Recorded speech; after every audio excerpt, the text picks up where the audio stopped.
So a good follow on from Francis. I'm the Tim who was referenced. I'm Tim Egan, president of the Canadian Gas Association, as Jake noted. And Jake, thank you again for this opportunity. It's a pleasure to be with you here today. And thank you, Sheila. We at CGA have a long working relationship with our American colleagues. We work closely with the USEA, Sheila's association, but also the American Gas Association, which is kind of our sister association south of the border, and various other associations in the US. Canadian gas utilities are actually significant owners of infrastructure in the United States. We don't always talk about that. We supply gas through our infrastructure to all sorts of places, including the White House, through a Canadian-owned company.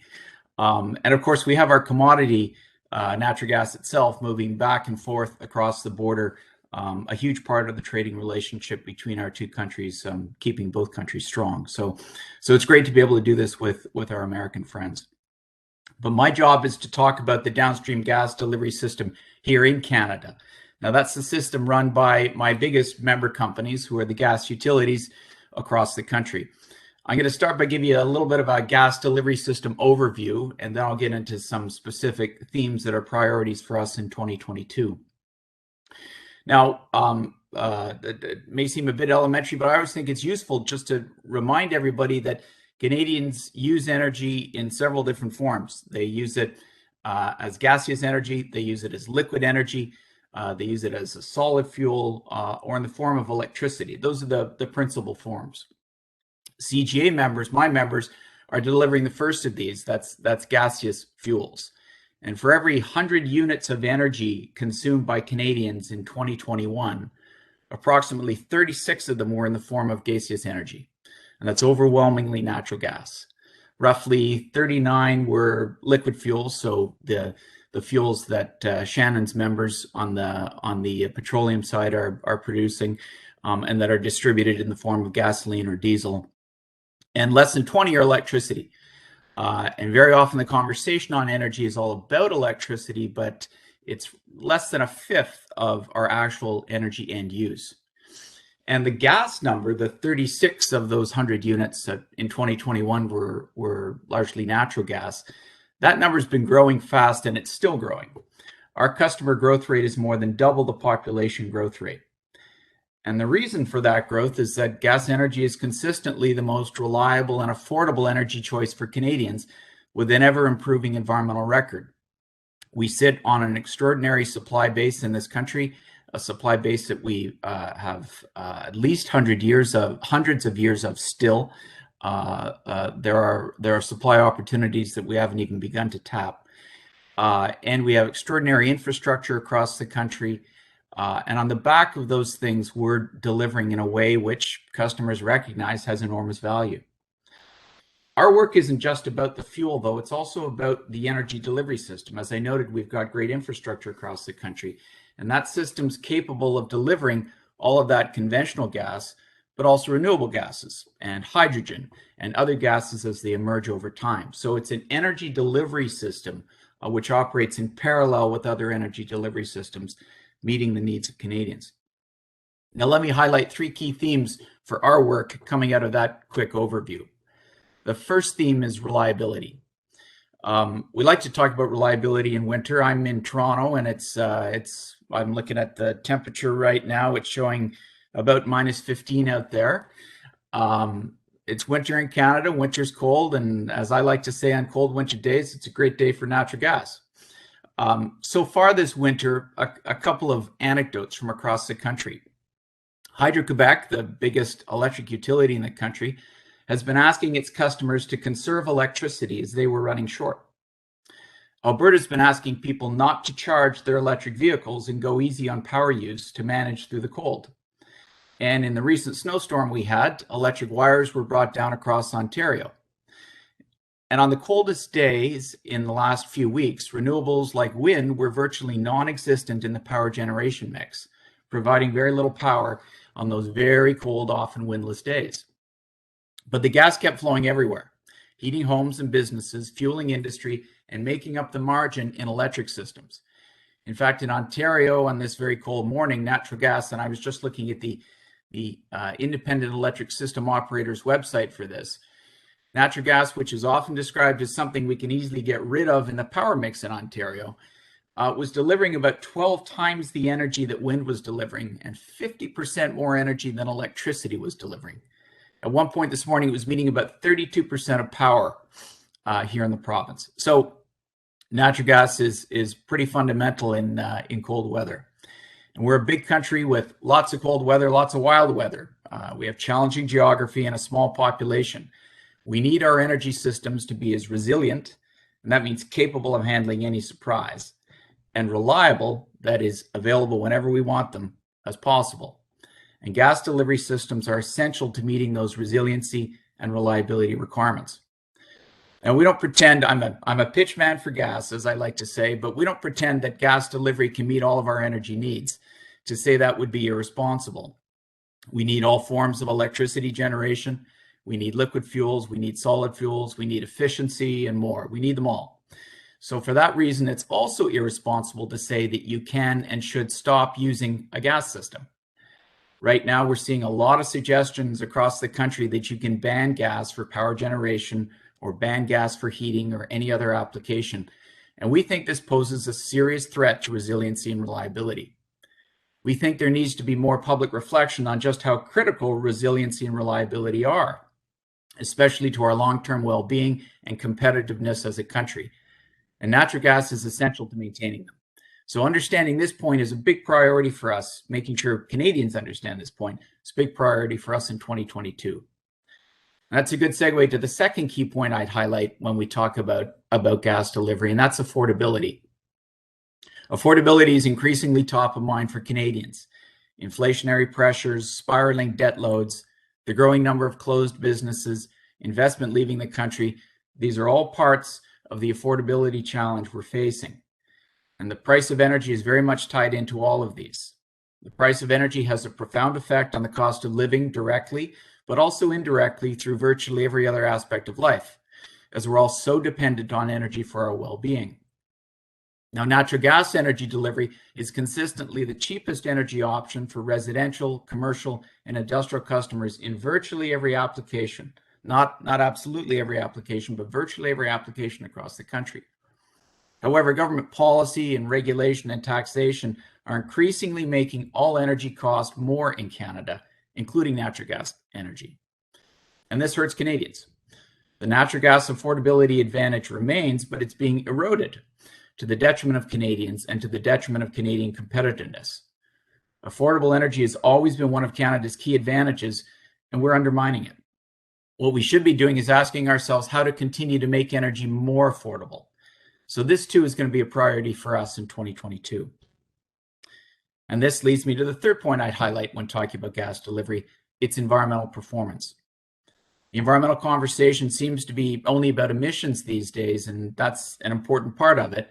But emissions are only one dimension of environmental performance. We should also talk about air quality, about waste, about water and land use, and about biodiversity. And gas has a great story to tell on all of these. And we think the best way to address them all, to address the broader environmental conversation, is by focusing on innovation. We've been making a concerted effort to do that in the gas industry. Our Natural Gas Innovation Fund, or NGIF as we call it, has become a significant driver of the innovation agenda for our sector. We've got a grant fund as part of it, and through it, we've invested in over 50 startup technology companies across Canada since we began it just 4 years ago. So this is private sector money driving innovation. We're engaging scientists and academics at schools across the country and entrepreneurs right across the country to make things better. Last year, we added to this with the creation of a venture fund, NGIF Ventures, which right now is a $50 million capital fund. Again, private sector Canadian money. And with it, we're now making equity investments in those technologies with the most promise to drive the innovation agenda forward, to continue to deliver on environmental performance. We've also created something we call the NGIF Emission Testing Center, and it's a state-of-the-art emission testing facility to measure how the technologies in which we're investing are performing, how they're driving emissions down. The point here is we're working hard to spur innovation in fuel use, in new fuels like hydrogen and RNG, in efficiency, in emission capture, in water and waste management, and more. And we believe this is how the gas industry will continue to meet the needs of Canadians, delivering energy reliably and affordably while constantly improving our environmental performance. So our innovation agenda is the third big priority for us in 2022. Now, let me conclude by just noting an interesting meeting we had just last month, at the end of last year. It was with our ambassador to China, Dominic Barton, who, as you probably all know, has recently left the position, is moving back into the private sector. And he asked us what needs to be done to get Canadian natural gas to the world to address global energy challenges. He contacted us because industry players in Asia had approached him. And they said, Mr. Ambassador, we want more Canadian gas. We want it to drive environmentally responsible economic growth here in Asia. How do we get it? We see you seem to be having a tough time getting it out of Canada. Now, Canadian industry, I think, is doing its part to get our gas to world markets, and will continue to do it. We believe we can help Canadians build a more affordable, more environmentally sound energy future and deliver that same future to the world. We're delighted to be hosting the world's biggest gas innovation conference, the International Gas Research Conference, or IGRC, in 2024 in Banff, Alberta, to profile just how we're going to do that. But Canadian policymakers need to do more.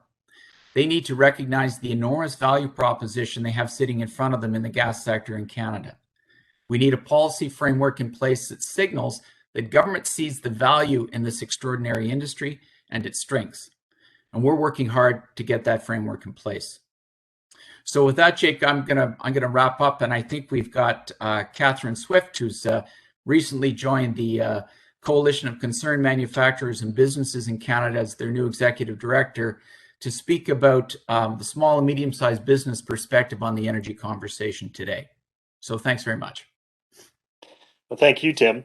And so an opportunity for your fellow panelists to ask a question. If anybody wants to chime in, basically you just unmute yourself and ask away. Folks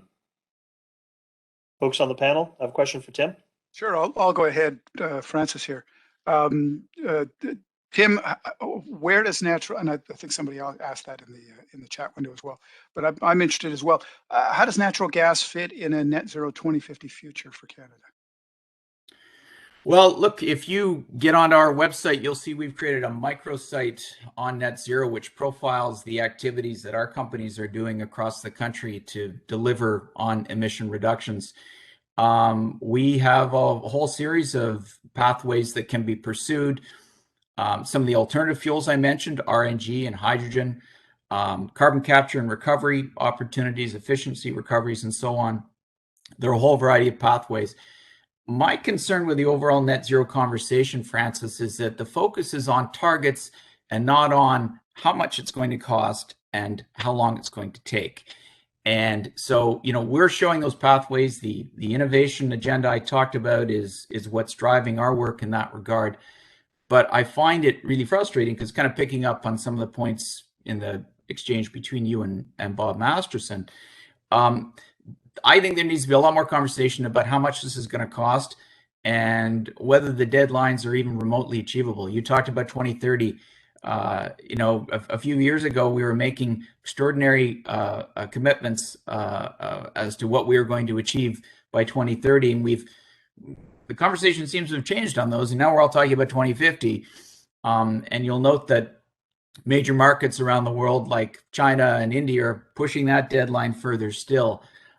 I think the reason that's happening is because people are being confronted with the fact that, gosh, this is not easy, and it's really, really expensive. But as I say, my member companies have all sorts of plans in place. They're very transparent about those. I encourage people to take a look at the website to see some of the suggestions being made. Yeah, I had a question for Timothy. Maybe just thanks for that presentation. And would you comment a little bit on the connection or the tie you see between gas and hydrogen, and how those futures come together? Yeah, absolutely. John, as you know, the government of Canada has a hydrogen strategy that they've launched. We're very active in that hydrogen strategy. We're leading or involved in a couple of the key working groups, one on the role of gas and one on infrastructure. I think one of the biggest connection points between hydrogen and natural gas is that natural gas is a source of the hydrogen. So we're investing in a variety of ways through several of my member companies on projects to produce hydrogen from natural gas. We also just launched last week through my largest member company, Enbridge, the biggest gas blending project to date in Canada, an electrolysis project in Markham, Ontario. So we think that there are two obvious connection points that project and the other investments we're making demonstrate. One is gas is a source of hydrogen, and two, gas infrastructure is a key delivery vehicle for hydrogen across the country. So I think those are the two big priorities or possibilities. Okay. Thank you. I'll elevate one question from the chat, and that was about investment pressures. We've got, can the panelists speak to the pressure on accessing capital from key banks and/or investors? What's your take on that, Tim? So I assume the question is about is that pressure somehow hurting the prospects for the use of gas on a go-forward basis? Is that the gist of it? Yeah, that's my assumption. Well, yeah, look, there's a fascinating conversation happening in the investment community right now on this, and you know, I think we're seeing it swinging back and forth for a while, especially around leading up to and around Glasgow. Everybody seemed to be tripping over themselves to say how they were going to back off on investments in oil and gas and emission generating sectors altogether. I think you're starting to see some pullback from that as there's a growing realization that where's the energy going to come from? And seeing some situations around the world that are showing the threats by not having access to affordable energy are underscoring this point. I mean, you just have to look at the situation in the UK right now, where energy prices are going through the roof, and there was much talk for a long time about getting off of gas, and now there's growing recognition that gas is essential to the well-being of the United Kingdom. We saw a situation in China in the last year where in the absence of having access to hydrocarbons, generation facilities, industrial facilities are actually cutting back their operations. We've seen these kinds of things happen in markets around the world, and I think that quickly sends a signal to the investment community that, you know what, sure, we want to drive emissions down, but the pacing of this may not be a pacing dictated to us by the likes of those attending meetings at Glasgow and elsewhere. Ultimately, the key factor is the interest of the consumer. Our fellow citizens, Canadians and citizens in the United States and around the world, need access to affordable, reliable energy. That's what gives us the quality of life that we all have come to expect and want. That's the quality of life that those who don't have it around the world, the several billion people who don't have access to electricity or to ready heat, want and deserve. And that's going to be the fundamental driver in the long term for investment, in my view. Thanks so much, Tim. As I often say, you know, we get to vote with our ballot only every so often, but we vote with our wallets every day. Right. And that's evidenced in the rise in demand and consumption of natural gas in Canada. So, and I'm speaking to you from a warm place. Energy is a matter of survival in Canada, and I'm thankful for natural gas myself today. Great to hear, Jake. It's a great day for natural gas.